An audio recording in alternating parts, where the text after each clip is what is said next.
الله الرحمن الرحيم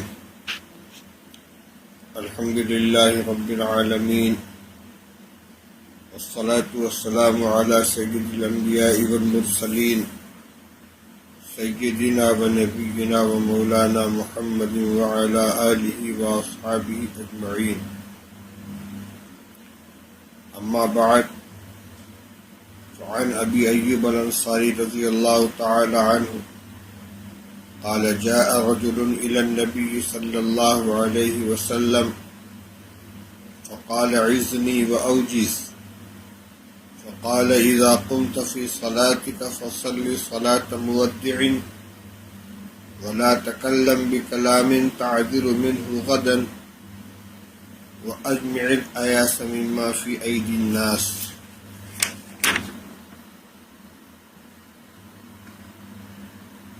رواہ احمد. بزرگان محترم، عزیزوں اور بھائیوں، جی چاہتا ہے کہ آج کی مجلس میں حضرت نبی کریم صلی اللہ علیہ وسلم کی ایک مختصر اور جامع نصیحت آپ کے سامنے پیش کروں. اللہ تعالیٰ مجھے بھی اس پر عمل کرنے کی توفیق عطا فرمائے اور آپ سب حضرات کو بھی. انداز بڑا پیارا ہے. حضرت ابو ایوب انصاری رضی اللہ تعالی عنہ ارشاد فرماتے ہیں کہ حضرت نبی کریم صلی اللہ علیہ وسلم کی خدمت میں ایک آدمی حاضر ہوا اور اس نے یہ عرض کیا کہ آپ مجھے نصیحت فرما دیجئے اور مختصر نصیحت فرمائیے. دو درخواستیں ہیں. ایک تو یہ کہ مجھے نصیحت فرمائیے، دوسرے یہ کہ وہ نصیحت مختصر ہو. صحابہ کرام رضی اللہ تعالی عنہ نبی کریم صلی اللہ علیہ وسلم سے بسا اوقات ہدایات حاصل فرماتے تھے، سوالات کرتے تھے اور مقصد عمل ہوتا تھا. اس لیے نصیحت کی درخواست کے ساتھ اختصار کی بھی درخواست کی گئی تاکہ بات کو یاد رکھنا، ذہن میں محفوظ رکھنا بھی آسان ہو اور ان پر عمل کرنا بھی آسان ہو. نبی اکرم صلی اللہ علیہ وسلم نے درخواست کا دونوں حصہ قبول فرما لیا، نصیحت بھی فرمائی اور اختصار کا بھی خیال رکھا. آپ نے 3 باتیں ارشاد فرمائی. فرمایا اذا قمت فی صلاتک فصل صلاة مودع ولا تکلم بکلام تعذر منه غدا واجمع الایاس مما فی ایدی الناس. یہ 3 نصیحتیں ہیں. بالترتیب میں تینوں کی مختصر تفصیل آپ کے سامنے پیش کرتا ہوں. پہلی بات یہ فرمائی کہ جب تم اپنی نماز کے لیے کھڑے ہو تو رخصت کرنے والے کی نماز ادا کرو. مودع دوسرے کو رخصت کرنے والا. جب کوئی شخص کہیں سفر پہ روانہ ہوتا ہے تو جانے والا مقامی لوگوں سے رخصت ہوتا ہے، مقامی لوگ جانے والے کو رخصت کرتے ہیں. دونوں طرف سے ایک دوسرے کو رخصت کرنے کا عمل پایا جاتا ہے. اور نبی کریم صلی اللہ علیہ وسلم جب سفر سے تشریف لاتے تھے تو مقام ثنیۃ الوداع پر مدینہ کے لوگ استقبال کرتے تھے. وہ ایک گھاٹی تھی جہاں باہر سے آنے والوں کا استقبال کیا جاتا تھا، باہر جانے والوں کو وہاں سے رخصت کیا جاتا تھا. اسی موقع کی وہ نظم ہے جس کو بڑے اچھے انداز میں پڑھا گیا ہے، جو سنیت الوداع کے موقع پر کے مقام پر رسول اللہ صلی اللہ علیہ وسلم کا استقبال کرتے ہوئے مدینہ کے بچوں نے پڑھا تھا۔ طلع البدر علینا من ثنیات الوداع وجب الشکر علینا ما دعا للہ داع۔ اب حدیث پاک کا مفہوم سمجھیے۔ آپ فرماتے ہیں کہ جب تم نماز کے لیے کھڑے ہو تو رخصت کرنے والے جیسی نماز ادا کرو۔ شارحین حدیث نے اس جملے کا دو معنی بیان فرمایا ہے اور دونوں مطلوب ہے۔ ایک تو یہ کہ جب نماز کے لیے مسجد میں آؤ تو ساری چیزوں سے جدا ہو کر، ساری چیزوں کو رخصت کر کے، سارے مشاغل، ساری دلچسپیاں، سارے خیالات، تمام وہ چیزیں کہ جو ذہن اور دماغ کو اپنی طرف متوجہ کرنے والی ہیں، ان سے فارغ ہو کر، یکسو ہو کر مسجد میں آؤ۔ یا گھر میں بھی نماز ادا کرنی ہو تو نماز سے پہلے ان تمام چیزوں سے فارغ ہو جاؤ، تاکہ جتنی دیر نماز کے اندر مشغولیت ہو، کوئی دوسرا خیال، کوئی دوسرا تقاضا دوسری طرف متوجہ نہ کرنے پائے۔ اسی لیے احادیث سے معلوم ہوتا ہے کہ رسول اللہ صلی اللہ علیہ وسلم نے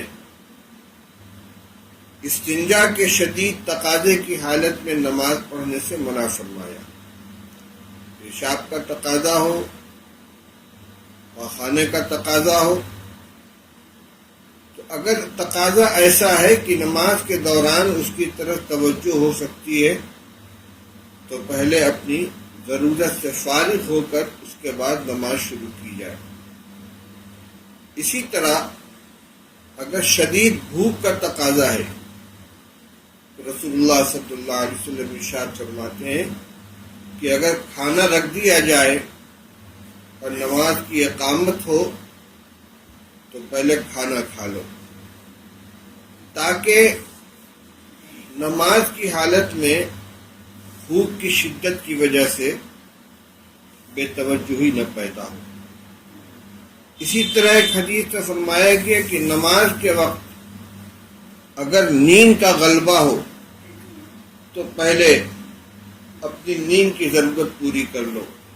اس حال میں نماز نہ پڑھو کہ زبان سے نکلنے والی دعا ہے یا بد دعا اس کا بھی پتہ نہ چلے، تم دعا کرنا چاہو اور بد دعا کے الفاظ زبان سے نکلے۔ یہ کھانا، پینا، سونا، استنجا کرنا، یہ جسمانی تقاضے ہیں۔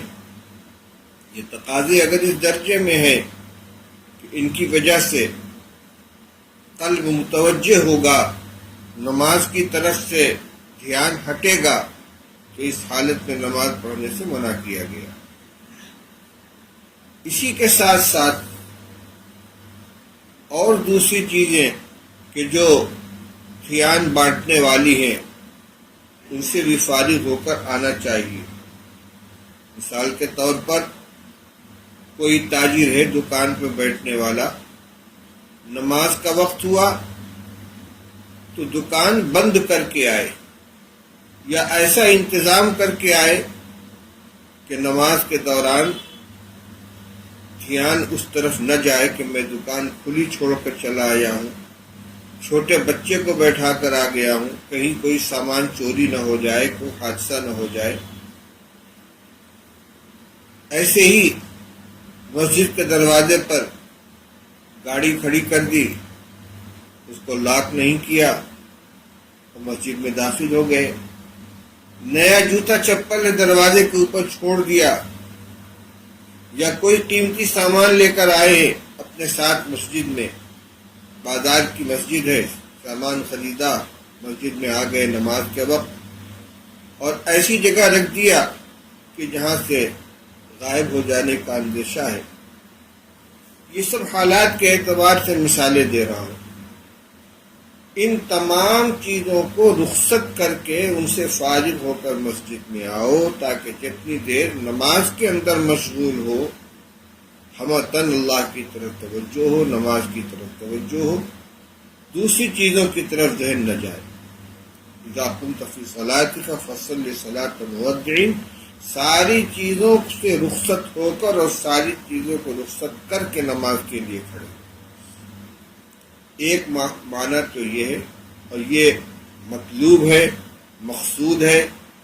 میں نے روایتیں آپ کے سامنے پیش کی کہ مختلف چیزوں سے رسول اللہ صلی اللہ علیہ وسلم نے منع فرمایا. نیند کے عالم میں نماز نہ پڑھو، بھوک کے عالم میں نماز شروع نہ کرو، استنجا کے تقاضے کی حالت میں نماز شروع نہ کرو. ان سب کو اکٹھا کر لینے سے، جمع کر لینے سے مشترک مفہوم یہ نکلتا ہے کہ کوئی ایسا تقاضا جسمانی یا ذہنی کہ جس کی وجہ سے ذہن و دماغ دوسری طرف متوجہ ہو، ان سے فارغ ہوئے بغیر نماز کی طرف نماز میں داخل نہیں ہونا چاہیے. دوسرا ایک معنی اور ہے، اذا قمت فی صلاتک فصل صلاۃ المودعین، نماز کے لیے کھڑے ہو تو ایسی نماز ادا کرو جیسے تم دنیا سے رخصت ہونے والے ہو، دنیا سے جانے والے ہو، اور یہ زندگی کی آخری نماز ادا کر رہے ہو. بالفرض کسی شخص کی موت کا فیصلہ ہو جائے اور اس سے یہ کہا جائے کہ تمہاری آخری تمنا کیا ہے، اور وہ ایمان والا بندہ ہو، اور صحابی رسول حضرت خبیب رضی اللہ تعالی عنہ کی سنت کو زندہ کرنے کے لیے وہ یوں کہے کہ مجھے 2 رکعت نماز ادا کر لینے کا موقع دو. بظاہر اس کو یہ معلوم ہے کہ اس 2 رکعت نماز کے بعد میری زندگی کا خاتمہ ہو جائے گا اور مجھے اس دنیا میں اپنے پروردگار کی عبادت کا دوسرا موقع نہیں ملے گا. تو وہ صاحب ایمان یہ 2 رکعت نماز کتنی توجہ اللہ کی طرف، کتنے دھیان اور اپنے قلب و دماغ کو اللہ کی طرف متوجہ کر کے کس درجے کی نماز ادا کرے گا. نبی کریم صلی اللہ علیہ وسلم ارشاد فرماتے ہیں کہ تم جب بھی نماز کے لیے کھڑے ہو تو ہمتن اس طرح نماز کی طرف متوجہ ہو جاؤ کہ جیسے دنیا سے تم کو رخصت ہونا ہے اور یہ تمہاری زندگی کی آخری نماز ہے. مودع کا یہ معنی بھی آتا ہے. چنانچہ حدیث میں روایت ہے کہ رسول اللہ صلی اللہ علیہ وسلم نے ایک مرتبہ نماز کے بعد وعظ فرمایا، جس کے بارے میں صحابہ کہتے ہیں کہ وجلت منها القلوب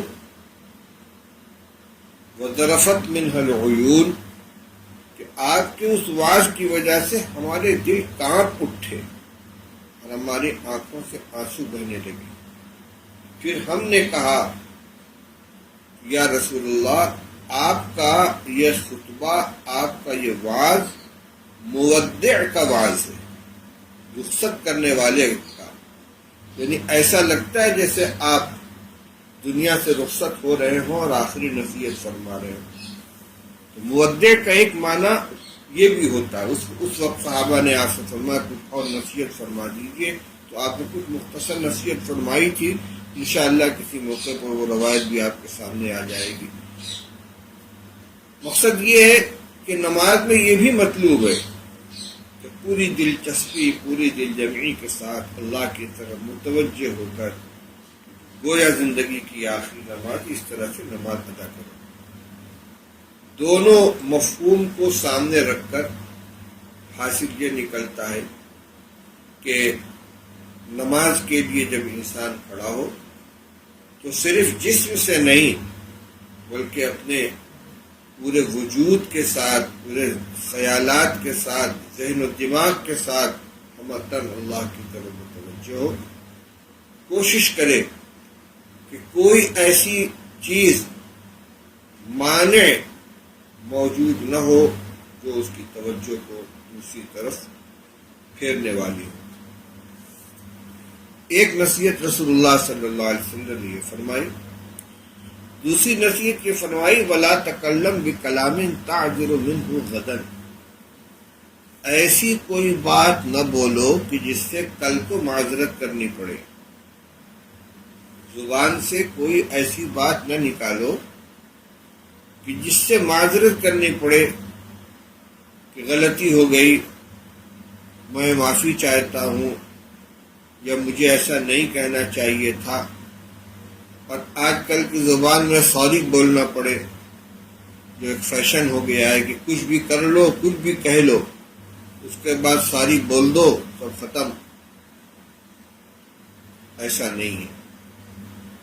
آپ فرماتے ہیں کہ بولنے سے پہلے سوچو کہ یہ بات کہنے کی ہے کہ نہیں، بول لینے کے بعد معذرت نہ کرنی پڑے، معافی نہ مانگنی پڑے، یہ نہ کہنا پڑے کہ میں اپنی بات واپس لیتا ہوں۔ بات واپس نہیں ہوتی، یہ صرف کہنے کی بات ہے۔ جو بات زبان سے نکل گئی وہ نکل گئی۔ یہ وہ تیر ہے جو کمان سے نکلنے کے بعد لوٹ کر نہیں آتا۔ اور بسا اوقات ایک لفظ اور ایک بات کا دل کے اوپر وہ زخم لگتا ہے کہ زندگی بھر نہیں بھرتا۔ چھری کا، تیر کا، تلوار کا تو زخم بھرا، لگا جو زخم زباں کا رہا ہمیشہ ہرا۔ چھری کا، تیر کا، تلوار کا جو زخم ہو وہ تو بھر جاتا ہے، لیکن زبان کا جو زخم دل کے اوپر لگتا ہے وہ زندگی بھر نہیں بھرتا، وہ کچوکے لگاتا رہتا ہے۔ جراحات السنان دہل التیام ولا یلتام ما جرح اللسان۔ اس لیے بولنے کے بعد معذرت کرنا، معافی مانگنا، اپنی بات کو واپس لینا، اس سے بہتر یہ ہے کہ سوچ کر آدمی بولے کہ یہ بات بولنے کی ہے یا نہیں، چاہے دین کی ہو، چاہے دنیا کی ہو، کسی شخص کے ساتھ معاملہ ہو، عام گفتگو ہو، بالارادہ بالقصد ایسی کوئی بات زبان سے نہیں نکالنی چاہیے۔ پھر تعذر منہ غدن کے اندر بھی دو معنی کی گنجائش ہے۔ فرمایا ایسی بات مت بولو جس سے کل کو معذرت کرنی پڑے، شرمندگی اٹھانی پڑے۔ یہ کل ایک تو دنیا کا کل ہے کہ یہاں پر آج ایک بات کہی ہے، اگلے دن آئندہ جب اس کے اوپر مواخذہ ہو تو معافی مانگنی پڑے۔ فرمایا کہ ایسی کوئی بات نہ نکالو زبان سے جس سے آئندہ معافی طلب کرنی پڑے۔ دوسرا کل وہ ہے جس کو قیامت کہتے ہیں، اس کے بارے میں قرآن پاک میں ارشاد فرمایا گیا، یا ایھا الذین آمنوا اتقوا اللہ ولتنظر نفس ما قدمت لغد واتقوا اللہ۔ اے ایمان والو، اللہ سے ڈرو اور ہر جاندار کو یہ دیکھنا چاہیے کہ اس نے کل کے لیے کیا بھیجا ہے۔ یہ جو غد ہے یہ دنیا کا کل نہیں بلکہ اس دنیا کے ختم ہو جانے کے بعد جو دن آنے والا ہے، یعنی یوم القیامہ، وہ مراد ہے۔ تو مطلب یہ ہوا کہ دنیا میں ایسی کوئی بات مت بولو کہ محشر کے میدان میں اس کے اوپر شرمندہ ہونا پڑے اور معذرت کرنی پڑے، کیونکہ محشر میں جہاں حساب و کتاب ہوگا وہاں اعمال کے بارے میں بھی باز پرس ہوگی اور اقوال کے بارے میں بھی باز پرس ہوگی۔ چنانچہ بخاری شریف کا جو آخری باب ہے جس پر امام بخاری رحمۃ اللہ علیہ نے اپنی کتاب ختم کی ہے، اس میں جو باب قائم کیا ہے، باب قولی تعالی وَنَدْعُ الْمَوَازِينَ الْقِسْطَ لِيَوْمِ الْقِيَامَةِ وَأَنَّ أَعْمَالَ بَنِي آدَمَ وَقَوْلَهُمْ تُؤْذَنُ۔ اس بات کا بیان کہ قیامت کے دن اللہ تعالیٰ فرماتے ہیں کہ ہم میزان قائم کریں گے انصاف کے لیے قیامت کے دن، اور اس بات کا بیان کہ بنی آدم کے اعمال اور ان کے اقوال کو وزن کیا جائے گا۔ یہ اقوال بھی وہاں پیش کیے جائیں گے، ان کا بھی وزن ہوگا کہ یہ نیک ہے یا بد ہے۔ اگر اچھی بات زبان سے نکلی ہے تو اس کا اچھا بدلہ ملے گا، اور بری بات زبان سے نکلی ہے تو اس کا خمیازہ بھگتنا پڑے گا۔ تو ایسی بات زبان سے نہ نکالو کہ کل محشر کے میدان میں اس کی وجہ سے شرمندگی اٹھانی پڑے۔ حاصل اس کا یہ نکلا کہ زبان کی حفاظت کرو، کم بولو، بقدر ضرورت بولو، اور بولنے سے پہلے خوب سوچ لو۔ چونکہ اختصار پیش نظر ہے، اس لیے زیادہ تشریح کرنے کے بجائے حدیث کا اگلا ٹکڑا دیکھتا ہوں۔ نبی کریم صلی اللہ علیہ وسلم نے ارشاد فرمایا وَأَجْمِعِ الْأَيَاسَ مِمَّا فِي أَيْدِي النَّاسِ، لوگوں کے ہاتھ میں جو کچھ ہے اس سے اپنے آپ کو پورے طور پر مایوس کر لو۔ کسی کی کسی چیز سے توقع مت رکھو کہ یہ فلاں چیز مجھ کو مل جائے گی یا فلاں شخص سے میرا فلاں کام ہو جائے گا۔ لوگوں کے ہاتھ میں کیا ہے؟ لوگوں کے ہاتھ میں پیسہ ہے، ساز و سامان ہے، لوگوں کا کچھ کام بنا دینا ہے، بظاہر کام آ جانا ہے۔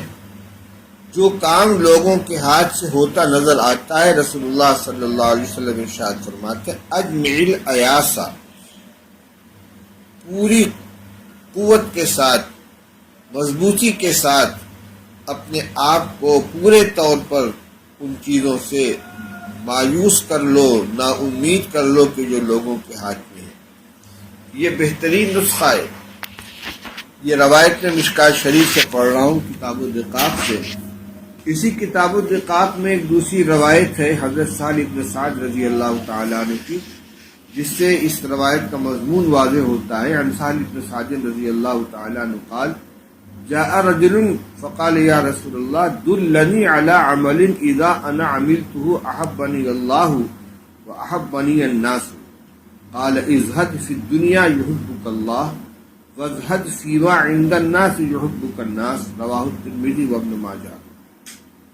حضرت سہل بن سعد رضی اللہ تعالیٰ عنہ ارشاد فرماتے ہیں کہ ایک شخص رسول اللہ صلی اللہ علیہ وسلم کی خدمت میں حاضر ہوا اور اس نے عرض کیا کہ یا رسول اللہ مجھے کوئی ایسا عمل بتا دیجئے کہ جب میں اس کو کروں تو اللہ بھی مجھ سے محبت کرنے لگے اور لوگ بھی مجھ سے محبت کرنے لگے۔ عجیب سوال ہے، اللہ کی نظر میں بھی محبوب بن جاؤں اور لوگوں کی نگاہ میں بھی محبوب بن جاؤں، ایسا کوئی عمل بتا دیجئے۔ تو رسول اللہ صلی اللہ علیہ وسلم نے دو باتیں فرمائی ازہد فی الدنیا یحبک اللہ، دنیا سے بے رغبت ہو جاؤ۔ دنیا میں جتنی چیزیں موجود ہیں، مال ہے، جائیداد ہے، دولت ہے، عہدہ ہے، منصب ہے، دنیا میں جو کچھ ہے ان سب سے بے رغبت ہو جاؤ، زہد اختیار کرو۔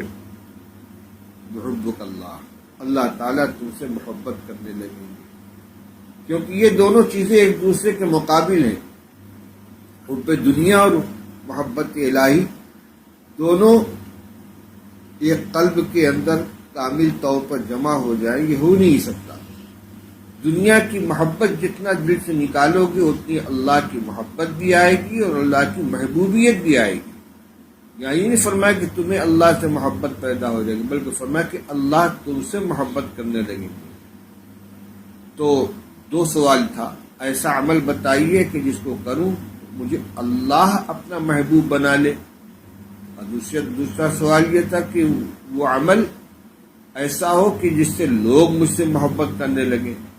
تو پہلے ٹکڑے کا جواب یہ ہے، دنیا میں جو کچھ ہے اس سے اپنے آپ کو بے رغبت کر لو، اللہ تم کو اپنا محبوب بنا لیں گے۔ اور وزہد فیما عند الناس یحبک الناس، لوگوں کے پاس جو کچھ ہے اس سے بے رغبت ہو جاؤ، اپنی امید منقطع کر لو، لوگ تم سے محبت کرنے لگیں گے۔ کیونکہ مال سب کو محبوب ہوتا ہے۔ جب لوگوں کے مال پر، ان کی جائیداد پر، ان کی دولت پر کسی کی نگاہ ہوگی، چاہے کتنا ہی بڑا آدمی ہو، لیکن اگر مال والے کو یہ محسوس ہو کہ یہ میرے مال پر نظر رکھتا رکھتا ہے، میری دولت پر اس کی نگاہ ہے، تو اس کی وقت، اس کی عزت گھٹے گی. اس لیے کہ مال محبوب ہے، وہ اپنے مال کے ساتھ جس کی محبت دیکھ رہا ہے تو اس کو اپنا رقیب سمجھ رہا ہے. تو فرمائے کہ لوگوں کے پاس جو کچھ ہے اس سے بے رغبت ہو جاؤ، لوگ تم سے محبت کرنے لگیں گے. اسی کو اس روایت میں اس طرح بیان فرمایا، اجمع الایاس مما فی ایدی الناس، لوگوں کے پاس جو کچھ ہے اس سے پورے طور پر اپنے آپ کو نا امید کر دو. اللہ تعالیٰ کسی بندے کے ذریعے تمہاری ضرورت پوری کرا دے، یہ اللہ کا کرم ہے. تم محتاج بن کر اس کی طرف متوجہ نہ ہو. حضرت حکیم ابن حزام رضی اللہ تعالیٰ فرماتے ہیں کہ میں نے رسول اللہ صلی اللہ علیہ وسلم سے ایک مرتبہ کچھ مانگا، سوال کیا، آپ نے عطا فرمایا. پھر مانگا، پھر عطا فرمایا، پھر مانگا، پھر عطا فرمایا. اس کے بعد آپ نے ارشاد فرمایا، حکیم لا تسأل الناس، لوگوں سے سوال مت کیا کرو. اسی طرح حضرت عمر رضی اللہ تعالیٰ عنہ رسول اللہ صلی اللہ علیہ وسلم نے کچھ دینا چاہا تو فرمایا یا رسول اللہ کسی ایسے آدمی کو دے دیجیے کہ جو مجھ سے زیادہ ضرورت مند ہو. تو آپ نے فرمایا کہ کسی سے سوال مت کرو، کسی کے مال کی طرف نگاہ مت رکھو، لیکن بغیر مانگے اللہ تعالیٰ اگر کوئی چیز عطا فرماتے تو اس کو قبول کر لو. اس لیے اگر سب کا دل اللہ کے ہاتھ میں ہو، ساری چیزوں کا مالک وہی ہے، کسی کو ذریعہ بنایا، کسی کے ذریعے سے ہمارا کوئی کام کروا دیا، ہماری کوئی مدد کروا دی، اللہ کا عمل ہے. ہم اس سے بندے سے امید لگائے ہوئے نہیں، اللہ کا شکر ادا کریں. اشراف نفس نہیں ہونا چاہیے، توجہ دل کا میلان اس کی طرف نہیں ہونا چاہیے. تو زہد کا مطلب یہی ہے کہ ہم اپنے دل کو کسی کے مال، کسی کی چیز کی طرف نہ لگائیں، اور یہ چیز اگر حاصل ہو جائے گی فرمایا کہ لوگ تم سے محبت کریں گے. اب آ جائیے لوٹ کر پہلی حدیث کی طرف. اس میں رسول اللہ صلی اللہ علیہ وسلم نے 3 نصیحتیں فرمائی ہیں. پہلی نصیحت یہ کہ نماز کے لیے جب کھڑے ہو تو ایسی نماز ادا کرو گویا زندگی کی آخری نماز ہے، اور یہ کہ تمام تقاضوں سے، تمام ایسی چیزوں سے اپنے کو فارغ کر کے آؤ جو نماز کے اندر تمہارے خیال کو، تمہاری توجہ کو اپنی طرف موڑنے والے ہیں. دوسری نصیحت یہ فرمائی کہ ایسی بات زبان سے نہ نکالو جس سے کل کو معذرت کرنی پڑے، اس کا حاصل زبان کی حفاظت ہے. اور تیسری نصیحت یہ فرمائی کہ لوگوں کے ہاتھ میں جو کچھ ہے اس سے اپنے آپ کو پورے طور پر نا امید رکھو، کسی کی کسی چیز سے امید مت لگاؤ. یہ 3 نصیحتیں ہیں جو اپنے الفاظ کے اعتبار سے یقیناً بہت مختصر ہیں، لیکن اپنے مضمون اور اپنے مفہوم کے اعتبار سے انتہائی اہم اور انتہائی جامع ہیں. رسول اللہ صلی اللہ علیہ وسلم نے سائل کے دونوں سوال کو گویا منظور فرما لیا اور اس کی تکمیل فرمائی، نصیحت بھی فرمائی اور اختصار کا بھی خیال رکھا. اللہ تعالی ہم سب کو بھی عمل کرنے کی توفیق عطا فرمائے. وآخر دعوانا ان الحمد للہ رب العالمین.